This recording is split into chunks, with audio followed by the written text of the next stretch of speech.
السلام عليكم. شرفنا النهارده في مول صاحب السعاده استاذ دكتور جمال العربي، الوزير السابق للتربيه والتعليم. على استقلال كوزاره التربيه والتعليم عامه تحتاج لابد الى ان نفكر في مصلحه الوطن تصلح التعليم. عايزين بقى رايه في مول صاحب السعاده ويدينا نصيحه لجمهورنا اللي موجودين معانا. اتفضل.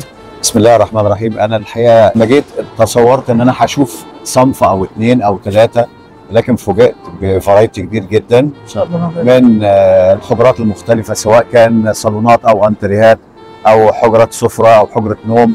الحقيقه المكان مبدع، ان شاء الله. الاذواق رائعه.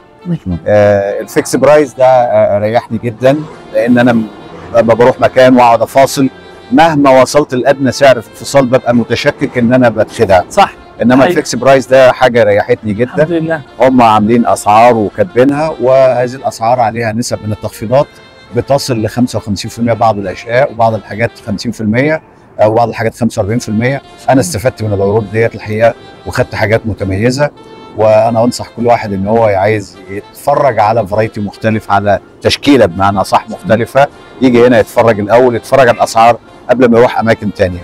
في حاجات كمان معمول عليها عروض وصلت لاقل من ثلث سعرها موجود في السوق. ومره ثانيه بقول والله انا جاي بالصدفه وجاي المكان ده شفته بالصدفه، ما فيش اي دعايه جابتني له، ولكن اللي انا اجد مكان وبالصدفه اجد فيه التشكيله الجميله والاسعار ده نضيف لذلك بقى حسن المعامله والاسلوب الراقي اللي انا اتعاملت بيه، فدي حاجه بتسعدني. انا بنصحكم انكم تبصوا هنا. انا تقريبا بحاول اعمل دعايه بقالي فتره عشان احنا مغيرين الاسم وعاملين زي افتتاح من اول وجديد. حقيقي انا ما عرفتش اقول لجمهوري اللي حضرتك قلته بجد والله العظيم. انا مش بعمل دعايه والله، انا قلت الله يكرمك يا رب العالمين. شفت وانا بستحي ان انا اعمل دعايه لاي حد. الله يسعدك دكتور رب العالمين. لكن انا لما طلب مني فقلتها ككلمه حق ليست مأجوره والله ولا اي حاجه. انا فعلا اتكلمت على اللي انا شفته. انا هدي نصيحه لحضراتكم، ارجو انكم انتوا تستغلوا هذا المكان الرائع والعرض الجميل اللي عندكم ده، بان انتوا تحافظوا على اسمكم دايما، بان تقدم جوده وتقدم سعر مناسب.